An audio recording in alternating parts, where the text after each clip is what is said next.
Le voyage de Nathan, une quête du véritable bonheur. Dans les collines verdoyantes de Jérusalem, sous un ciel étoilé qui semblait murmurer les secrets de l'univers, vivait Nathan, un jeune berger. Ses journées se passaient à guider son troupeau, méditant souvent sur les paroles du psaume 23:1. « L'Éternel est mon berger, je ne manquerai de rien. » Pourtant, malgré la simplicité paisible de sa vie, une question profonde agitait son cœur. Quelle était l'essence du véritable bonheur? Un soir d'été particulièrement doux, alors que le soleil embrasait l'horizon de ses derniers rayons, un vieil homme passa près de son troupeau. Sa voix, portée par la brise du soir, récitait Proverbe 16:20. Celui qui réfléchit sur les choses trouve le bonheur, et celui qui se confie en l'Éternel est heureux. Ces paroles touchèrent Nathan au plus profond de son être. Tel un appel impérieux venu des cieux. Cette nuit-là, allongé sous les étoiles, Nathan ne trouva pas le sommeil. Les paroles de Matthieu 7:7 résonnaient dans son esprit. « Demandez et l'on vous donnera, cherchez et vous trouverez, frappez et l'on vous ouvrira. » À l'aube, sa décision était prise. Il confierait son troupeau à son jeune frère Benjamin et partirait en quête du véritable bonheur. Sa mère inquiète, mais emplie d'amour, lui rappela les paroles de Jérémie 29:11. « Car je connais les projets que j'ai formés sur vous, dit l'Éternel, projets de paix et non de malheur, afin de vous donner un avenir et de l'espérance. » Elle glissa dans son sac une petite portion de pain et quelques figues séchées, puis l'embrassa tendrement. Sa première étape le conduisit dans le désert de Judée. La chaleur était accablante et le sable brûlant s'infiltrait partout. Alors que ses provisions s'amenuisaient et que le doute commençait à l'envahir, il se rappela les paroles du psaume 16:11. « Tu me feras connaître le sentier de la vie. Il y a d'abondantes joies devant ta face, des délices éternelles à ta droite. » Au 3e jour de sa traversée du désert, épuisé et assoiffé, Nathan aperçut au loin les palmiers d'une oasis. En s'approchant, il découvrit un campement. Une famille, qui avait tout perdu dans une tempête de sable récente, l'accueillit avec une générosité qui le surprit.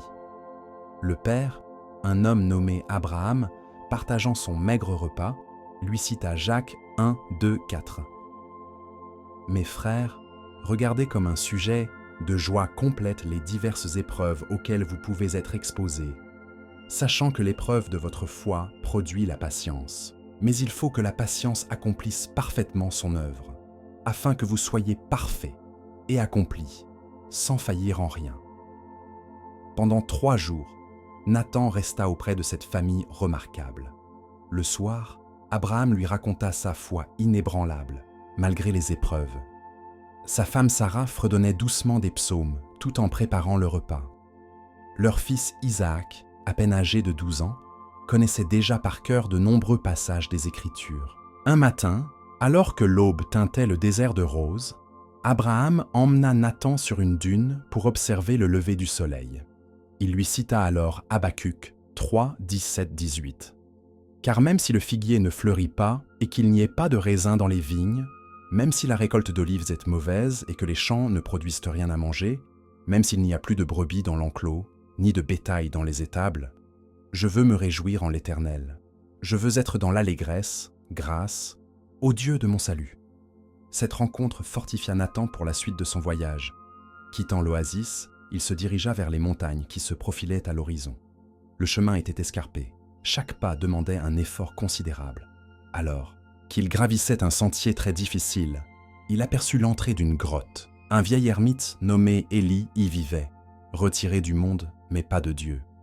Son visage rayonnait d'une paix profonde, tandis qu'il accueillait Nathan avec les paroles du psaume 34:9. « Goûtez et voyez combien l'Éternel est bon, heureux l'homme, qui cherche en lui son refuge. » La grotte d'Élie, bien qu'austère, dégageait une atmosphère de sérénité particulière.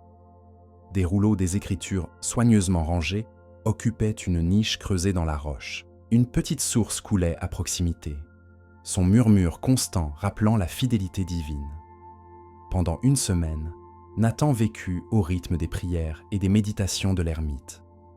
Un matin, alors qu'il partageait un simple repas de pain et de miel sauvage, Élie enseigna à Nathan les paroles de Philippiens 4, 11, 13. « J'ai appris à être content dans l'état où je me trouve. Je sais vivre dans l'humiliation. Et je sais vivre dans l'abondance. En tout et partout, j'ai appris à être rassasié et à avoir faim, à être dans l'abondance et à être dans la disette. Je puis tout par celui qui me fortifie. » L'ermite lui apprit à trouver la joie dans le silence et la solitude, citant souvent Lamentations 3, 25, 26. L'Éternel a de la bonté pour qui espère en lui, pour l'âme qui le cherche. Il est bon d'attendre, en silence, le secours de l'Éternel. Quittant la montagne, Nathan descendit dans une vallée fertile où il découvrit un village paisible nommé Beth Shalom. Dès son arrivée, il fut frappé par l'harmonie qui régnait entre les habitants. Les enfants jouaient dans les rues en récitant des psaumes, les anciens enseignaient la sagesse aux plus jeunes, et le travail lui-même semblait être une forme de prière. Une veuve nommée Ruth l'accueillit dans sa maison, partageant avec lui les paroles d'Actes 20, 35. Il y a plus de bonheur à donner qu'à recevoir. Sa générosité, malgré ses maigres ressources, témoignait d'une confiance absolue. Tous les soirs, elle rassemblait ses voisins pour un repas communautaire, incarnant les paroles du psaume 133, 1. « Voici qu'il est agréable, qu'il est doux pour des frères de demeurer ensemble. » Dans ce village, Nathan rencontra également un ancien marchand nommé Simon, qui avait autrefois possédé de grandes richesses à Jérusalem. Simon lui raconta comment il avait tout perdu dans un naufrage, mais avait trouvé un trésor bien plus précieux dans sa nouvelle vie simple. Il citait souvent Matthieu 6, 19, 21. « Ne vous amassez pas des trésors sur la terre, où la teigne et la rouille détruisent, et où les voleurs percent et dérobent. Mais amassez-vous des trésors dans le ciel, où la teigne et la rouille ne détruisent point, et où les voleurs ne percent ni ne dérobent. Car là où est ton trésor, là aussi sera ton cœur. » Un matin, alors que Nathan aidait au champ, une tempête violente s'abattit sur le village. Au lieu de paniquer, les villageois se rassemblèrent, chantant des psaumes de louange. Une jeune femme nommée Myriam dirigeait les chants, sa voix pure, s'élevant au-dessus du tonnerre. Elle rappela à tous les paroles de Néhémie 8, 10. « Ne vous affligez pas, car la joie de l'Éternel est votre force. » Pendant la tempête, un groupe de voyageurs chercha refuge dans le village. Parmi eux se trouvait un homme nommé David. Il partagea avec Nathan comment la musique l'avait sauvé de la dépression, citant le psaume 44. « Il a mis dans ma bouche un cantique nouveau, une louange à notre Dieu. Beaucoup le verront et auront de la crainte, et ils se confieront en l'Éternel. » Dans les jours qui suivirent, Nathan fit la connaissance d'un homme aveugle nommé Samuel, dont la sagesse éclairait le village. Malgré sa cécité, il voyait avec une clarté extraordinaire les vérités spirituelles. Il enseigna à Nathan les paroles de 2 Corinthiens 5, 7. « Car nous marchons par la foi et non par la vue » et Romains 15, 13. « Que le Dieu de l'espérance vous remplisse de toute joie et de toute paix dans la foi, pour que vous abondiez en espérance par la grande puissance du Saint-Esprit. » Un soir, alors que le village était rassemblé pour le repas communautaire, une ancienne nommée Déborah se leva et partagea les paroles de Sophonie 3,17. « L'Éternel ton Dieu est au milieu de toi comme un héros qui sauve. Il fera de toi sa plus grande joie. Il gardera le silence dans son amour. Il aura pour toi des transports d'allégresse. » Nathan observait comment la communauté prenait soin des plus vulnérables. Il vit une jeune orpheline nommée Anna recueillie par le village. Elle rayonnait de joie, incarnant les paroles de Psaume 68,6. Le Père des orphelins, le défenseur des veuves, c'est Dieu dans sa demeure sainte. Un matin, alors que Nathan méditait près d'un olivier centenaire, une femme âgée, nommée Rebecca, vint s'asseoir près de lui. Elle avait perdu son mari et ses enfants dans une épidémie, mais son visage rayonnait d'une paix inexplicable. Elle partagea avec Nathan les paroles de Psaume 36. Le soir arrivent les pleurs et le matin l'allégresse. Sa foi inébranlable, malgré l'adversité, toucha profondément Nathan. Dans les champs, il rencontra un ancien soldat nommé Benjamin, qui était devenu un paisible agriculteur. Travaillant la terre, Benjamin lui expliqua sa transformation en citant Isaïe 55:12. « Oui, vous sortirez avec joie et vous serez conduits en paix. Les montagnes et les collines éclateront d'allégresse devant vous, et tous les arbres de la campagne battront des mains. » Une caravane de marchands traversa le village, apportant des nouvelles de contrées lointaines. Parmi eux se trouvait Nathanaël, qui avait parcouru le monde à la recherche du bonheur, avant de le trouver dans sa foi. Il partagea avec Nathan les paroles de Matthieu 13:44. « Le royaume des cieux est encore semblable à un trésor caché dans un champ.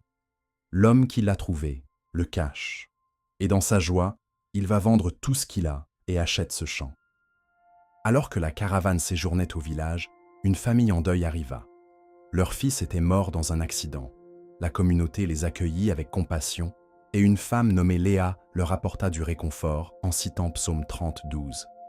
« Tu as changé mes lamentations en allégresse, tu as délié mon sac et tu m'as ceint de joie. » Nathan observa comment, jour après jour, leur chagrin se transformait en une paix sereine grâce à l'amour de la communauté. Dans les jardins du village, Nathan fit la connaissance de Joël, un homme qui cultivait des herbes tout en travaillant la terre. Joël partageait sa sagesse en citant Psaume 126:3. « L'Éternel a fait pour nous de grandes choses, nous sommes dans la joie. » Chaque plante, expliquait-il, témoignait de la bonté divine et de sa sagesse infinie. Nathan comprit que le moment était venu de rentrer chez lui. La veille de son départ, toute la communauté se rassembla pour un repas d'adieu. Le vieux Samuel se leva et prononça les paroles de Philippiens 4:4. « Réjouissez-vous, toujours dans le Seigneur. Je le répète, réjouissez-vous. » Sur le chemin du retour, Nathan méditait sur tout ce qu'il avait appris. Le véritable bonheur n'était pas une destination à atteindre, mais une manière de vivre en harmonie avec Dieu et avec les autres. Il se rappela les paroles du psaume 16:11. « Tu me feras connaître le sentier de la vie. » De retour à Jérusalem, Nathan retrouva son troupeau et sa famille, mais il n'était plus le même homme. Son visage rayonnait désormais d'une joie profonde qui attirait les gens. Beaucoup venaient l'écouter partager les leçons apprises durant son voyage, et il leur citait souvent les paroles de Psaume 34:9. « Goûtez et voyez combien l'Éternel est bon. Heureux l'homme qui cherche en lui son refuge. » Les années passèrent, et Nathan devint à son tour un sage respecté dans sa communauté. Il enseignait aux jeunes bergers comment trouver la joie dans leur travail quotidien, citant souvent Ecclésiaste 5:18. « Voici ce que j'ai reconnu. C'est pour l'homme une chose bonne et belle de manger et de boire et de jouir du bien-être au milieu de tout le travail qu'il fait sous le soleil. » Un jour, la réputation de Nathan s'étendit au-delà de Jérusalem. Des voyageurs venaient, il leur racontait l'histoire de la famille nomade qui avait tout perdu, mais gardait la joie. Celle de l'ermite Élie, qui avait trouvé la paix dans la solitude, et celle du village de Beth Shalom, où l'amour transformait les vies brisées. Un soir d'orage particulièrement violent, alors que la pluie battait contre les murs, Nathan rassembla sa famille et ses amis. Il leur enseigna les paroles de 1 Thessaloniciens 5:16-18. « Soyez toujours joyeux, priez sans cesse, rendez grâce en toutes choses, car c'est à votre égard la volonté de Dieu en Jésus-Christ. » Ces dernières années furent très prolifiques. Nathan coucha ses mémoires sur des rouleaux, racontant comment sa quête du bonheur l'avait conduit à une vérité plus profonde. Il y inscrivit les paroles du psaume 119:111. « Tes préceptes sont, pour toujours, mon héritage. » À la fin de sa vie, entouré de ses enfants et petits-enfants, Nathan leur transmit son dernier enseignement, citant le psaume 144:15. « Heureux le peuple dont l'Éternel est le Dieu. » Son visage rayonnait toujours de cette joie profonde découverte lors de son voyage. Une joie qui continuait d'inspirer tous ceux qui le rencontraient. L'histoire de Nathan se transmit de génération en génération, rappelant à tous que le véritable bonheur ne réside pas dans les circonstances extérieures, mais dans une relation vivante avec Dieu et dans l'amour partagé avec les autres.